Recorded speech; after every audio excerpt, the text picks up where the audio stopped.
Assalamualaikum warahmatullahi wabarakatuh. Perkenalkan, nama saya Cesaria Suraning Tias dengan NPM 2024-21-5094. Pada kesempatan kali ini, saya akan mewawancarai kakak saya tentang profesinya untuk memenuhi tugas mata kuliah menulis, khususnya pada bagian prapenulisan. Untuk mempersingkat waktu, kita akan memasuki pertanyaan pertama. Tolong jelaskan latar belakang pendidikan kakak sampai profesi yang dijalankan sampai saat ini. Baik, halo semuanya. Perkenalkan, nama saya Sekar Tias Banuati. Saya seorang kakak dari Cesaria Suraning Tias dan juga seorang graphic design dengan pengalaman lebih dari 5 tahun serta memiliki latar belakang pendidikan dari SMK hingga kuliah berhubungan dengan dunia desain dan juga kreatif. Saya kebetulan lulus dari Universitas Indraprasta juga dengan jurusan Desain Komunikasi Visual. Dan saat ini saya bekerja sebagai GR Graphic Design di PT Freeport Indonesia, konten kreator salah satu brand perhiasan dan juga memiliki agensi berkembang di dunia desain dan juga branding. Nah, terima kasih kakak untuk perkenalannya. Lanjut untuk pertanyaan kedua, tolong jelaskan bagaimana perjalanan kakak sampai akhirnya kakak memutuskan untuk menjadi seorang graphic design. Baik, awal ketertarikan saya di dunia desain itu pada saat SMP, di mana saya mulai tertarik dengan aplikasi editing foto, video, dan juga untuk mencoba mengulik sendiri secara otodidak dengan bantuan YouTube, dan berkembang juga ketertarikan saya di dunia fotografer.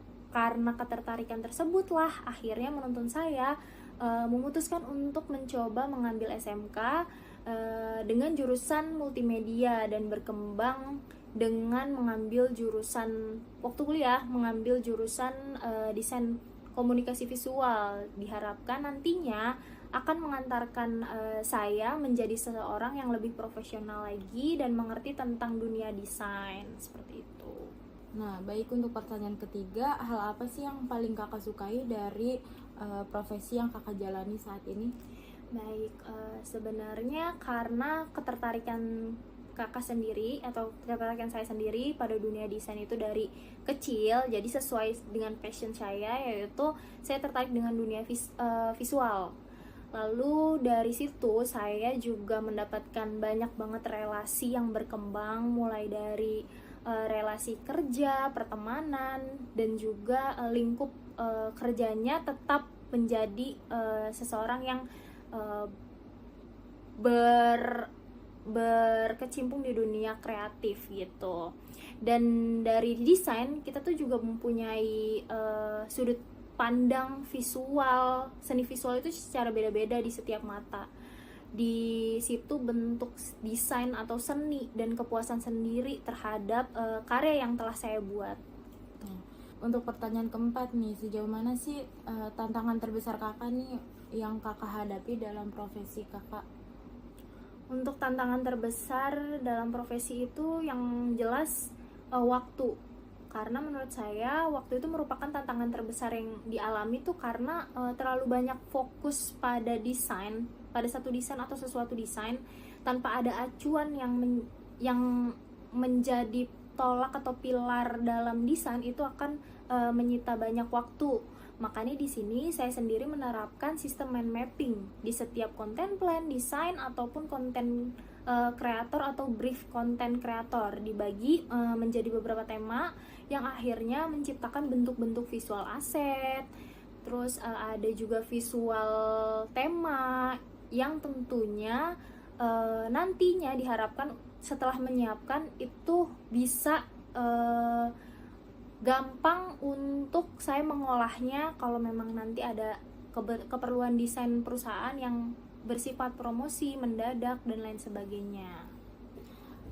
Baik, untuk pertanyaan selanjutnya, apakah graphic design dan content creator termasuk profesi yang terhubung?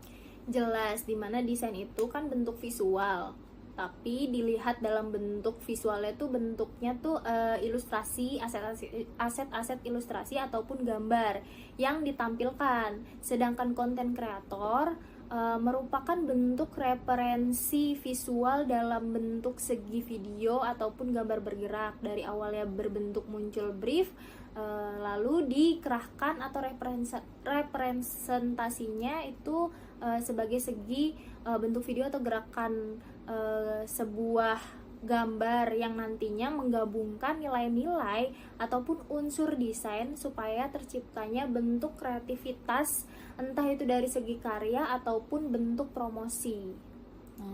Nah, untuk pertanyaan ke-6, bagaimana sih caranya kakak untuk membagi waktu antara job desk satu dengan job desk yang lainnya?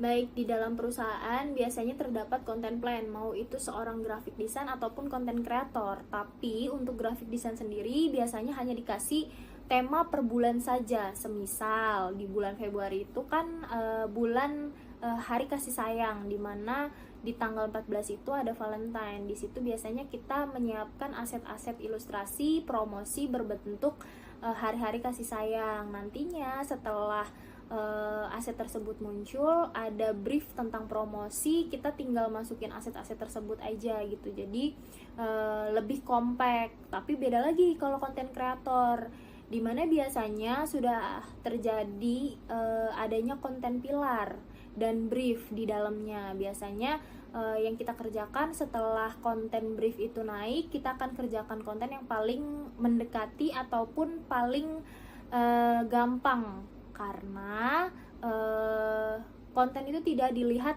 dari segi promosi tapi juga tren gitu. Nah, kalau saya sendiri selalu gunain deadline sendiri, di mana perusahaan biasanya meminta di tanggal 20, saya biasanya menargetkan di tanggal 15 itu udah selesai semua konten. Jadi kerjaan yang lain tuh nggak akan menumpuk seperti itu. Nah, ada lagi nih, bagaimana sih caranya kakak untuk membagi waktu dari desain yang kakak kerjakan per satu desain ataupun satu konten?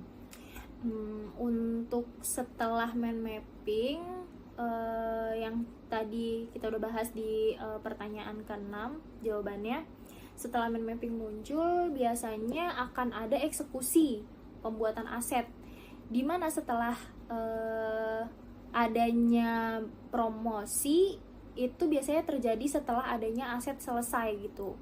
Jadi selesai aset, brief itu promosi akan muncul. Promosi desain itu biasanya akan muncul di hari dimana 1 minggu setelah atau sebelum promosi itu akan diluncurkan gitu. Itu akan jauh lebih cepat sih, biasanya sekitar 4 desain dalam 1 hari. Kalau konten kreator dalam 1 hari itu harus sebanyak-banyaknya. Tapi konten kreator itu tidak melulu tentang promosi dalam bentuk video, tapi juga tren, dimana setiap minggunya pasti tren akan terus berkembang, akan terus tergeserkan. Jadi kalau untuk konten kreator sendiri, untuk selain berbentuk promosi yang terlalu jelas, kita juga menggabungkan tren di dalamnya. Paling enggak 1 hari itu harus ada 5-7 konten mentahnya, seperti itu. Nah, suka dukanya kakak nih yang kakak alamin selama menjadi seorang graphic design atau content creator tuh apa aja? Sebenarnya selalu dianggap gampang sih di era AI dan munculnya aplikasi editing foto atau video yang terus bermunculan. Tapi kalau dilihat dari segi positifnya atau ditarik gitu, segi positifnya itu memudahkan para tim kreatif sebenarnya untuk lebih memaksimalkan lagi gitu, dan membuat desain-desain karya-karya itu secara cepat atau compact gitu. Karena balik lagi, semua orang itu bisa desain, bisa editing video, tapi nggak semua orang itu paham tentang desain, mulai dari teorinya, unsur-unsur desainnya, ataupun unsur-unsur editingnya, unsur promosinya, dan lain sebagainya.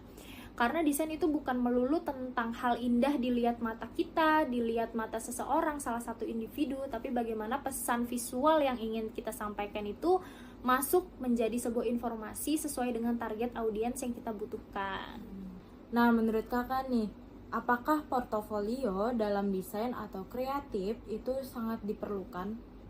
Penting banget, penting banget buat seorang graphic design, tim kreatif, dan lain sebagainya yang memang berkecimpung di dunia kreatif gitu. Gimana orang atau perusahaan itu percaya kita punya passion itu, kita punya pengalaman di situ. Kalau kita nggak punya portofolio, gunanya itu adalah sebagai bukti dimana kita memang dipekerjakan di suatu perusahaan tersebut, kita mendesain sebuah produk tersebut, dan juga kita tuh memang berpartisipasi dalam perkembangan suatu perusahaan tersebut melalui bentuk visual ataupun bagian dari promosi tersebut gitu. Makanya portofolio itu memang sangat penting di dunia kreatif, tapi itu juga tidak terjadi di dunia kreatif. Semisal di dunia pekerjaan lain yang memang dibutuhkan portofolio, itu memang harus. Jadi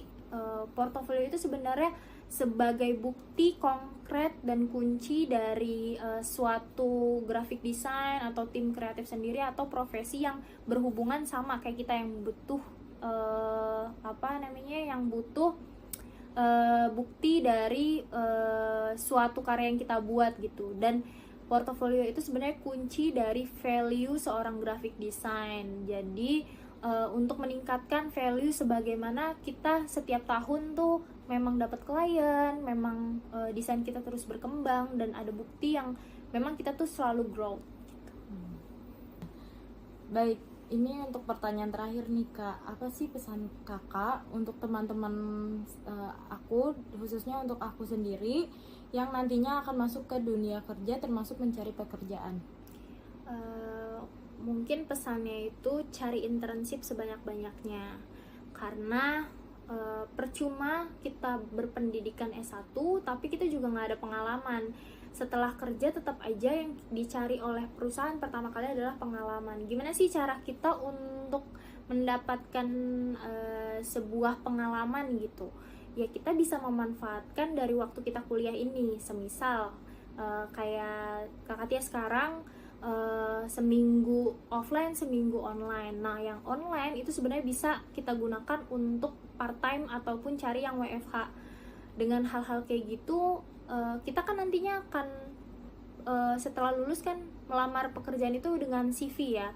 Dan CV itu tidak kosong gitu. Pengalamannya tidak akan kosong melompong yang memang baru lulus gitu, fresh graduate. Jadi kita tuh keadaan fresh graduate tuh siap gitu berkecimpung di dunia desain. Ambil sebanyak-banyaknya, mau itu 1 bulan, mau itu 2 bulan, mau itu 3 bulan, itu nggak akan berpengaruh, maksudnya nggak akan nyampah di CV karena memang kamu itu berpengalaman di dunia tersebut gitu. Bukti kalau memang kamu itu berpengalaman di dunia desain. Dan itu juga menjadi poin penting nantinya. HRD melihat kita, wah ternyata selama kuliah dia juga aktif mencari pekerjaan, aktif juga untuk sesuatu yang memang dia tekuni gitu. Jadi dia menilai dengan caranya dia sendiri gitu. Jadi memang nantinya kalau misalkan kerja, kita tuh memang sudah lebih dulu berkecimpung di dunia pekerjaan dan gak kaget kalau misalkan nantinya ada tugas dan lain sebagainya itu. Jadi kita juga mengontrol waktu tentang bagaimana kita kuliah sambil kerja gitu. Karena dulunya dan sekarang bahkan banyak lulusan S1 yang nggak kerja karena apa? Selama kuliah ya memang cuman kupu-kupu aja, kuliah pulang gitu. Tapi memang itu suatu persepsi sendiri gitu. Gimana caranya kita aja untuk mengolah persepsi itu gitu. Kalau memang tujuannya untuk kuliah pulang, pastikan setiap nantinya mungkin dia pas lagi liburan 1 bulan itu dia ngambil internship, itu akan lebih bagus daripada yang kupu-kupu sampai libur semester pun dia tetap nggak ada pengalaman atau nggak ada sense untuk kerjanya itu nggak ada. Itu juga percuma menurut saya. Jadi lebih baik mulai dari sekarang semester 3 ini atau nanti semester 4 mulai cari-cari internship, perbanyak internship, mau itu 1 bulan aja atau mau beberapa bulan, ambil project yang bisa diambil, gunain waktu sebaik-baik mungkin untuk cari pengalaman kerja. Jadi nantinya kalau misalkan udah lulus S1, CV-nya nggak akan kosong, fresh graduate dengan dengan kondisi siap untuk bekerja gitu, seperti itu. Dan itu akan jadi bukti buat HRD-nya dan nilai poin plus untuk kita semua gitu. Baik, terima kasih untuk kakak saya karena telah menyempatkan waktu untuk saya wawancarai. Terima kasih. Wassalamualaikum warahmatullahi wabarakatuh.